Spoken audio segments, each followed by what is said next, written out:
Ram Ram. Hello and welcome back to my YouTube channel motor Pandit. मैं आशीष शर्मा और आज हम एक ओनरशिप रिव्यू करने जा रहे हैं और ये ओनरशिप रिव्यू बड़ा खास रहने वाला है क्योंकि आज हम एक ईवी व्हीकल का ओनरशिप रिव्यू करेंगे। जो इसके ओनर है वो यहाँ पर मौजूद हैं और उन्हें हम साइट पे इनवाइट करते हैं।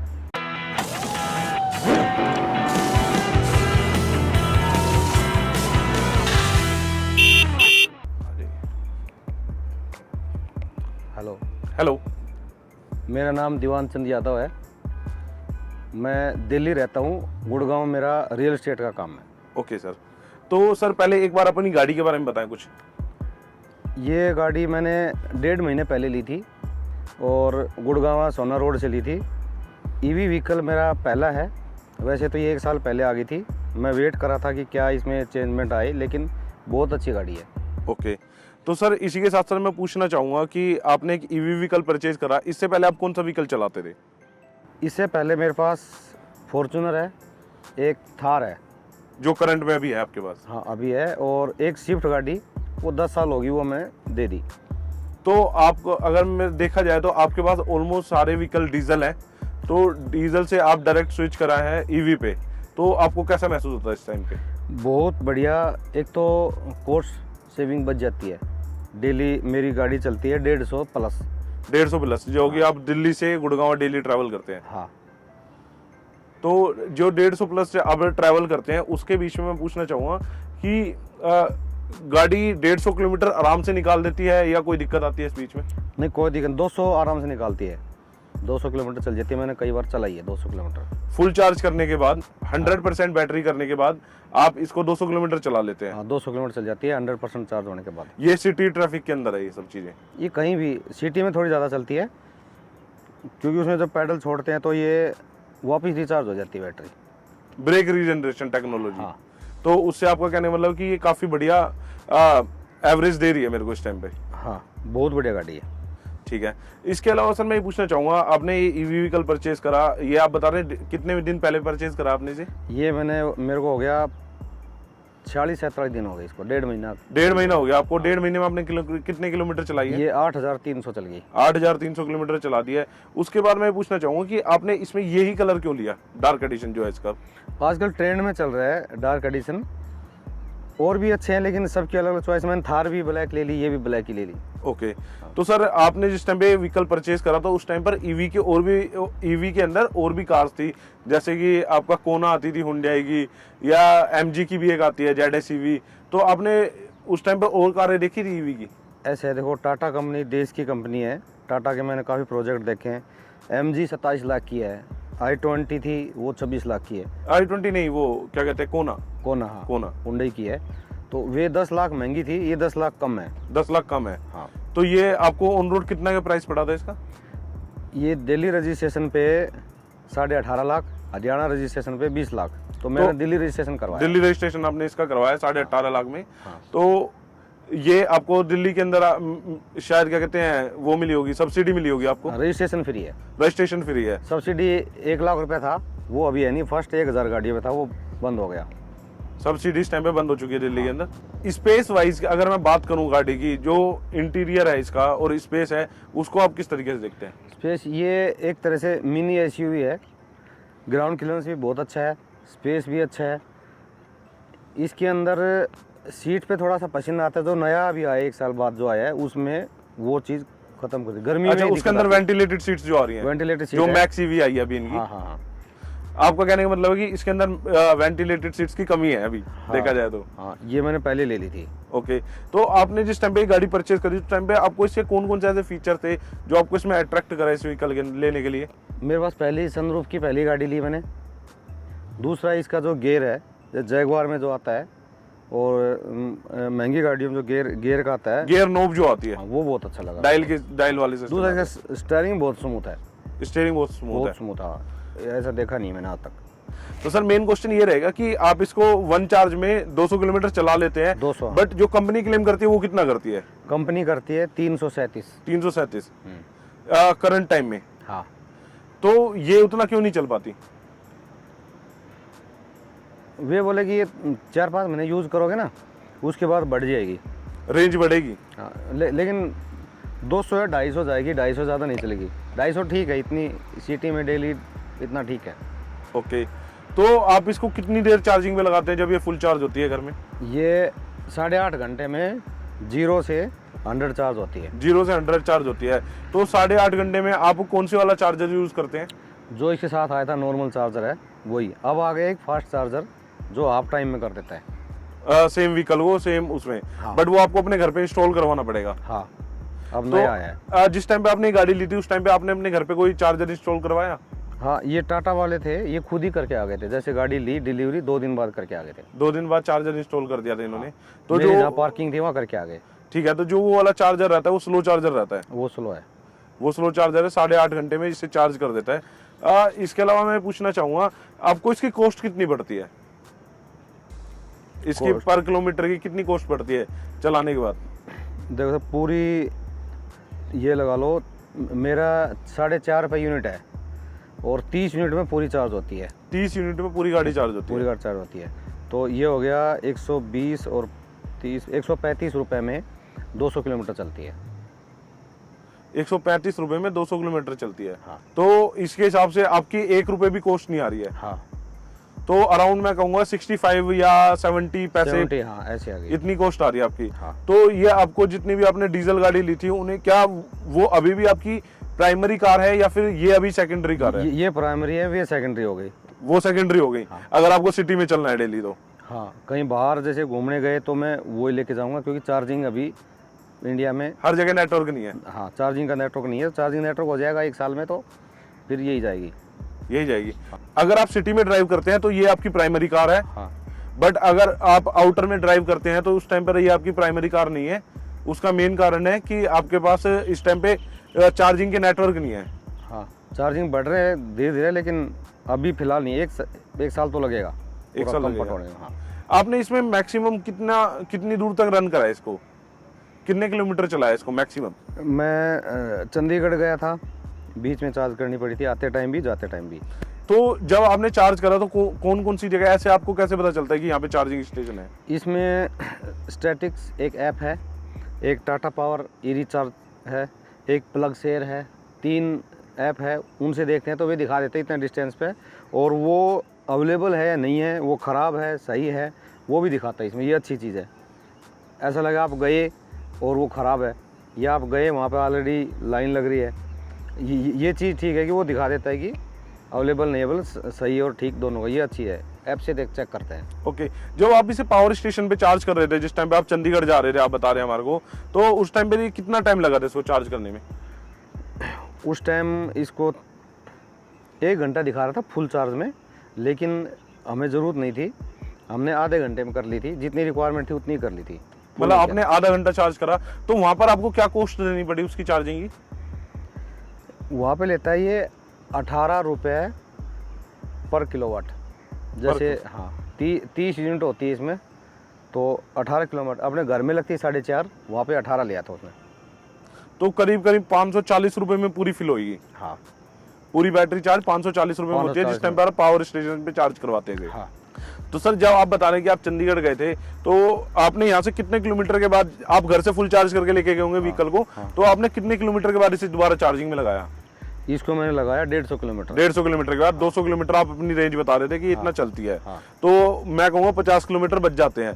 तो उस टाइम पे मैं ये पूछना चाहूँगा कि ऐसा कुछ दिक्कत आई कि जैसे कि मान लो एसी फुल स्पीड में चला रखा हो आपने, बंद करना पड़े ज़्यादा चलाने के लिए? इसमें क्या है, जैसे 25% बैटरी बचेगी तो ऑटोमेटिक गाड़ी 60 से ऊपर नहीं चलेगी, और जैसे ही बैटरी 10% बचेगी तो ऑटोमेटिक एसी बंद हो जाएगा इसका, एसी चलेगा नहीं। तो जिस टाइम पे आप चंडीगढ़ गए तो उस टाइम पर आपकी कितनी बैटरी बची थी? वहाँ पहुँचा तब नहीं, जब आपने चार्जिंग पे लगाया उससे पहले? तब मेरी बची थी 30%। 30% बैटरी बची थी। हाँ। तो ऑलमोस्ट आप उस वाली रेंज पे आने वाले थे जब आपका व्हीकल 60 किलोमीटर से स्पीड ज़्यादा नहीं पकड़ेगा। हाँ, ठीक है। तो ये इसमें काफी अच्छे फीचर, आप इसको फीचर की तरफ लेंगे, फीचर की तरह लेंगे या ड्रॉबैक की तरह लेंगे कि आपका व्हीकल एक टाइम पे 60 किलोमीटर की स्पीड से ऊपर नहीं जाता, या फिर क्या कहते हैं 10% पे आने में ऑटो एसी कट हो जाता है? ये इसके सेंसर हैं, ये ठीक बात है। अगर मान लो ज़्यादा स्पीड से भगेगी तो कम दूरी तय करेंगे, अगर स्लो चलेंगे तो और ज़्यादा दूरी तय कर लेंगे, ये ठीक है भाई। पता लग जाए, गाड़ी ऑटोमेटिक ही कर लेती है, नहीं तो ड्राइवर भूल जाए, ड्राइवर गर्मी है एसी चला के ही रखे, गाड़ी कहीं ऑफ रोड हो जाए, उससे अच्छा है कि ये ऑटोमेटिक सेंसर। यहाँ पे मेरा क्वेश्चन ये था कि एक कस्टमर इसको ड्रॉबैक की तरह लेता है कि मतलब वो इसे एक प्रॉब्लम की तरह लेता है, या फिर एक कि मतलब चलो कोई नहीं फीचर है इसका, ये फीचर है, प्रॉब्लम नहीं है ये, क्योंकि बैटरी डाउन होगी तो दिक्कत हो जाएगी। हाँ ठीक है। तो सर एक मेन क्वेश्चन जो पहले मेरा रह गया था कि आपने जिस टाइम पे ये गाड़ी परचेज करी उस टाइम पे आपको ये ऑन रोड 18.5 लाख रुपए की पड़ी थी। हाँ। तो आपको उस टाइम पर ऐसा नहीं लगा कि मैं किसी पेट्रोल की गाड़ी में इन्वेस्ट करूं इसलिए बढ़िया, या फिर मेरे को डीजल की में इन्वेस्ट करना चाहिए? देखो ऐसा है, सबसे पहले तो पोल्यूशन नहीं होता, दूसरा अपनी भी कॉस्ट सेविंग हो जाती है। एक बार ले ली, बाद में कॉस्ट सेविंग हर बार होती रहेगी। ठीक है।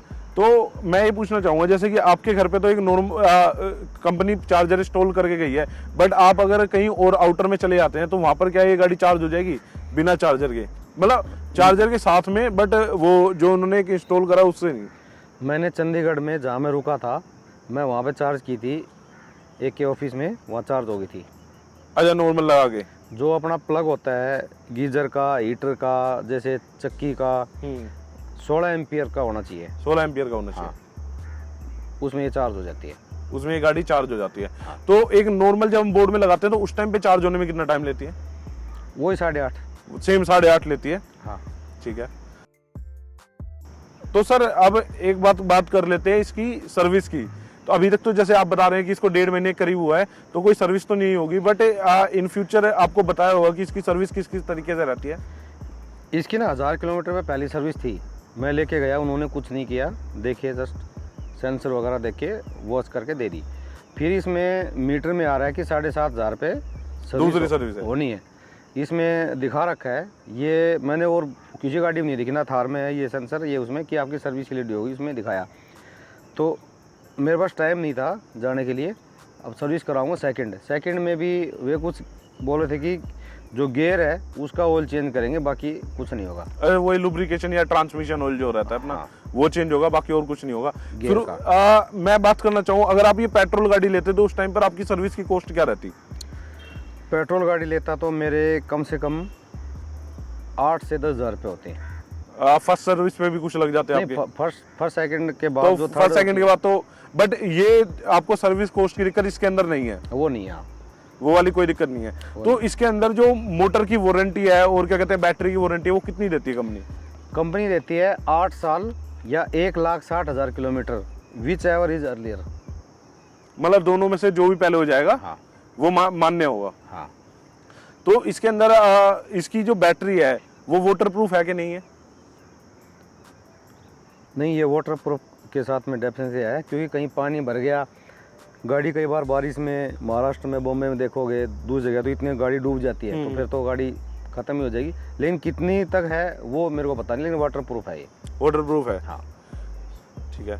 तो सर आपने चंडीगढ़ के अलावा और कहीं से लंबे रन में चलाया हो, हिल स्टेशन एरिया में, हिल एरिया में? मैंने चेक किया था, शिमला भी जा सकते हैं, सोलन में एक चार्जर है, मेरा प्लान था वहाँ का, लेकिन मैं गया नहीं, और मैं कहीं गया नहीं।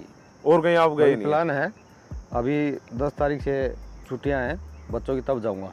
ठीक है। यही वाला व्हीकल लेके? हाँ।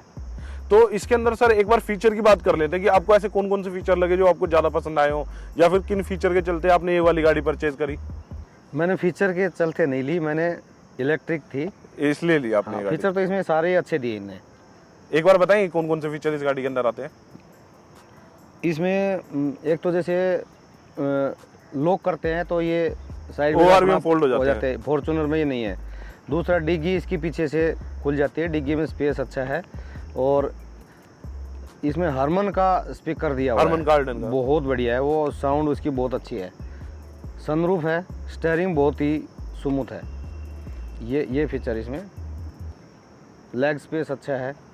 और इसके अंदर मैं पूछना चाहूँ मोड्स भी आते हैं, जैसे कि टाटा की और गाड़ियों में इको, स्पोर्ट, ये तरह के मोड आते हैं, इस तरह के मोड आते हैं? इसमें इको मोड, पावर मोड तो है। पावर मोड में ये बहुत तेज भगती है, बट इसकी डिस्टेंस कम हो जाएगी फिर चलने की। मतलब अभी 200 किलोमीटर चल रही है, तो पावर मोड में कितने किलोमीटर चलेगी मैक्सिमम? एक दिन मैं क्या कर रहा हूँ, मैं सोच रहा हूँ कि एक दिन पूरा दिन चार्ज करके फुल डे में पावर मोड में चलाऊं, तब मैं आपको उसका बता पाऊंगा। ओके। है। तो और वैसे आप नॉर्मली इको मोड पे इसे चलाते हैं? हाँ इको मोड पे आपकी 200 की स्पीड 200 की निकाल देती है रनिंग हाँ 200 निकाल देती है। Per day. तो सर मैं ये पूछना चाहूँगा कि टाटा अपनी बिल्ड क्वालिटी के लिए जाना जाता है कि उसकी और गाड़ी काफ़ी अच्छी है बिल्ड क्वालिटी में, तो मैं पूछना चाहूँगा जो नेक्सॉन ईवी है, स्पेशली नेक्सॉन ईवी, ना कि नेक्सॉन की बात करें हम यहाँ पर, तो इसकी बिल्ड क्वालिटी कैसी है? सेम उसी की तरह है या नहीं है? कुछ नहीं, कम है? बिल्ड क्वालिटी इसका है जो पहले ये गाड़ी छोटे व्हीकल में आई थी ना, ये फेलियर थी। नैनो, इंडिका, कोई भी जो फेलियर होता है तो वापिस जब जो आया इसने बहुत मजबूत इसकी बॉडी बनाई और ये सारा चीज़ इसने इंजन वगैरह जैसे जो मोटर वगैरह दी है, इसकी वायरिंग है बहुत अच्छी दी है अभी। ओके, मतलब कि आपका कहने का मतलब जो इसकी बिल्ड क्वालिटी है बॉडी की वो काफ़ी अच्छी है, उसी जैसी है हाँ। जो एक नॉर्मल नेक्सॉन की आती है। हाँ, तो सर मैं एक यहाँ पर क्वेश्चन पूछना चाहूँगा कि जो आपका व्हीकल है इसका वेरिएंट कौन सा है? ये XZ plus lakhs dark edition. Dark edition है, XZ प्लस लक्स। हाँ, ठीक है, तो आपने ये टॉप मॉडल उस टाइम पर परचेज करा, उसके कुछ दिन बाद मार्केट में वो आ गया, मैक्स आ गया, ईवी मैक्स आ गया, तो आपको ऐसा नहीं लगा कि मेरे को वो वाला लेना चाहिए था हाँ कि उसकी रेंज थोड़ी ज्यादा है? उसकी रेंज ज़्यादा है, उसकी भी बता रहे हैं 437 किलोमीटर, 437 लेकिन 300 तो ये 200 चलती है, वो 300 चल जाएगी, वो 300 मेरा ये चलेगी। मानना है। तो इसकी और उसकी कॉस्ट ऑलमोस्ट सेम है? नहीं, कोस्ट में 1,20,000 का डिफरेंस है। 1,20,000 का। तो आपको ऐसा नहीं लगता कि आपको वो वाली लेनी चाहिए थी अभी? नहीं, वो तो लगता है, मैं सोच रहा हूँ थोड़ा सा मैं पहले ले ली। पहले ले ली, हाँ, लेकिन पता नहीं था कि वो मतलब ये आएगा। अवेयर नहीं थे आप उसके लिए कि ये नया व्हीकल अपडेट आने वाला है?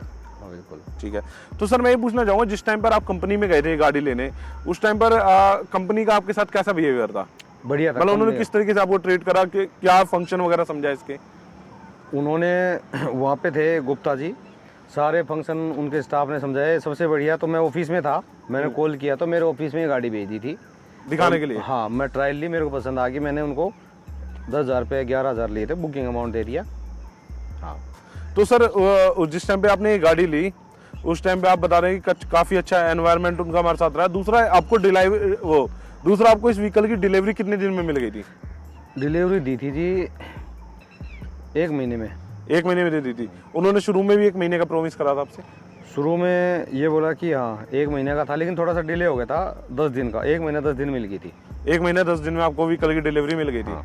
तो ऑल ओवर अगर मैं कहूँ जो टाटा अपने कस्टमर को, ईवी कस्टमर को जो ट्रीट कर रही है वो काफ़ी अच्छी तरीके से कर रही है। कि वो पहले हर टाइम पे अपडेट देना आपको।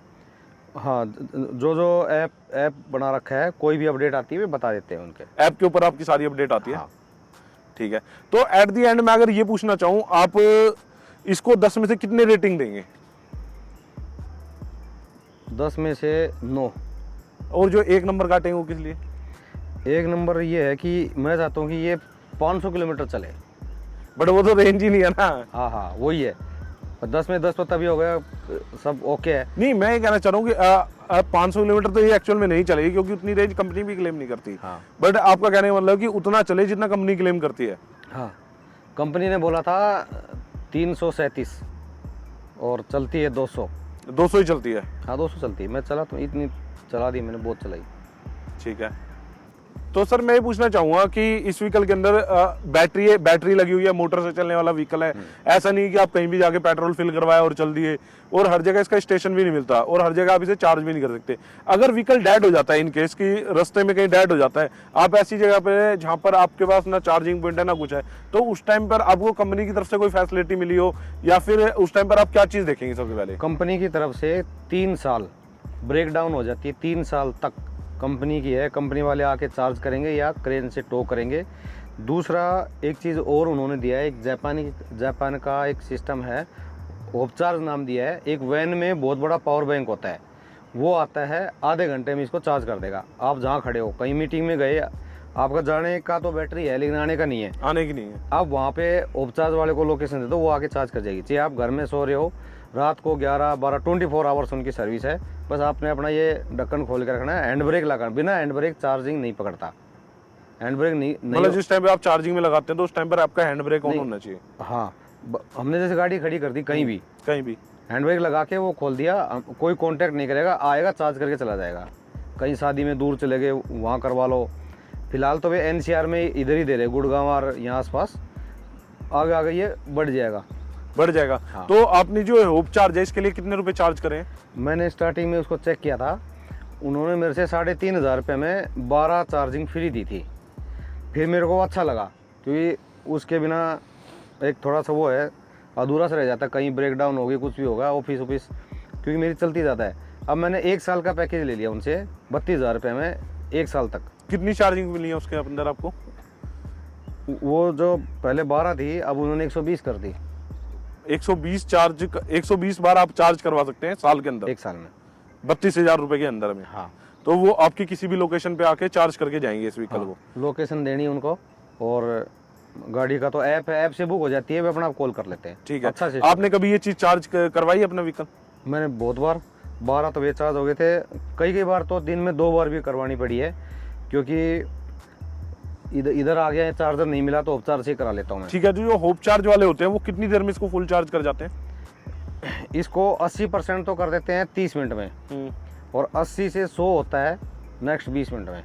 मतलब कि 50 मिनट्स में मान के चलो। हाँ। तो सर मैं ये पूछना चाहूंगा, ये जो 50 मिनट है, आप इसको एक ड्रॉबैक की तरह लेते हो कि नहीं, कि मतलब जिस टाइम पे आपके पास डीजल गाड़ी थी, आप कहीं भी गए, लास्ट 5 मिनट में आपने अपना फ्यूल टैंक फुल करवाया और आप चल दिए, बट आपको इसे कभी भी चार्ज करवाना है, चाहे आप फास्ट चार्जिंग से चार्ज करवाना है या कैसे भी, तो आपको मिनिमम आधा घंटा चाहिए ही चाहिए। तो आपको ये चीज एक दिक्कत लगती है या नहीं? उसी टाइम बुलाता हूँ, जैसे ऑफिस में मीटिंग कर रहे हैं, ऑफिस में बैठे हैं, कहीं रेस्टोरेंट में खाना खा रहे हैं, वहीं का एड्रेस दे दिया, वहाँ बुला लिया, चार्ज कर जाते हैं। मैं वो टाइम को यूटिलाइज कर लेता हूँ। अच्छा, आप उस वाले टाइम को यूटिलाइज कर लेते हो। हाँ। तो ये जो ईवी कस्टमर अगर इसे देख रहे होंगे तो उनके लिए काफी बेटर रहेगा कि आप होप चार्ज वाली फैसिलिटी ले लें, या फिर जो 3 साल की वारंटी वाला सिस्टम है वो भी ले लेना चाहिए। नहीं, वो तो फ्री दिया, 3 साल वो भी फ्री है। कस्टमर, सबको कस्टमर को दिया है। ठीक है। ये क्या झमेला है इसका? ये तो हवा भरने का है, ये मैंने कभी भरा भी नहीं। हाँ। और ये बोला पेंचर लगाने का है, तो वैसे देखा जाए तो ठीक है, कुछ होगा ऐसा सिस्टम। अच्छा, जो आपको पंचर किट है वो दे रखी है, वो सही हाँ। ये पेंचर का नया आज तक किसी गाड़ी में देखा नहीं, टाटा का खुद का ही प्रोडक्ट है। है। तो ये मैं शोरूम में जाके उनसे पूछूंगा सर। अच्छा, इसका मतलब चल करने का तरीका पूछेंगे आप? हाँ। और जो ये है इसका चार्जर है, हाँ। तो ये जो ये वाला पार्ट है, आप अपनी गाड़ी में इधर की तरफ लगाते हैं यहाँ पे, हाँ। और देन ये मिड उसके अंदर बोर्ड के अंदर ये बोर्ड में लग जाता है, और इसके लिए मिनिमम 16 एम्पियर का रिक्वायरमेंट रहती है। ये लिखा हुआ 16 एम्पियर, मैंने देखा भी है। इसमें लेफ्ट राइट न्यूट्रल और वो भी है, कई लोग उल्टा सुल्टा ना लगा देना इसके लिए। हाँ। तो एट दी एंड मैं थैंक्स करना चाहूंगा दीवान सर का, जो उन्होंने अपनी कार की जर्नी हमारे साथ शेयर करी है। अभी इसको वैसे 1.5 महीने ही हुआ है, तो फिर भी एक ईवी कस्टमर होने के नाते 1.5 महीने उन्होंने सब चीजें एक्सपीरियंस कर ली हैं, और इतना कुछ उन्हें नॉलेज है, तो आगे आगे वो एक्सपीरियंस बढ़ेगा। और आगे भी अगर कोई दिक्कत, प्रॉब्लम या फिर कोई अच्छी चीज इसके बारे में लगेगी तो हमारे साथ जरूर शेयर करेंगे। तो हमारे व्यूवर्स के लिए मुझे लगता है ये सारी वीडियो जो है वो इन्फॉर्मेटिव रहेगी, क्योंकि एक ईवी व्हीकल लेने से पहले बंदा कई बार सोचता है, जैसा कि आपने भी सोचा होगा कि लूं कि नहीं लूं, आगे फ्यूचर क्या रहेगा, क्योंकि अभी जस्ट इंडिया में एक तरह से शुरुआत हो रही है ईवी व्हीकल की। आपने देखा होगा, आप जैसे बता रहे थे कि इसकी शुरू में रेंज मेरे को 370 बताई, बट जो अब नए वाले व्हीकल आ रहे हैं उसकी 437 किलोमीटर है, तो वो मे भी 350 किलोमीटर चल जाती हो, जैसे कि आपका 200 किलोमीटर चल रहा है। तो अगर किसी बंदे को ईवी व्हीकल लेना है तो इस वाली वीडियो को देख के लाइक, कमेंट, शेयर सब कुछ कर दे, और हो सके हमारे यूट्यूब चैनल मोटर पंडित को सब्सक्राइब भी कर दे। और मैं अगेन थैंक्स करना चाहूंगा दीवान सर का, और वो आगे भी अगर अपनी किसी गाड़ी का रिव्यू करना चाहेंगे हमारे साथ तो कर सकते हैं। Most welcome. ठीक, थैंक यू सर।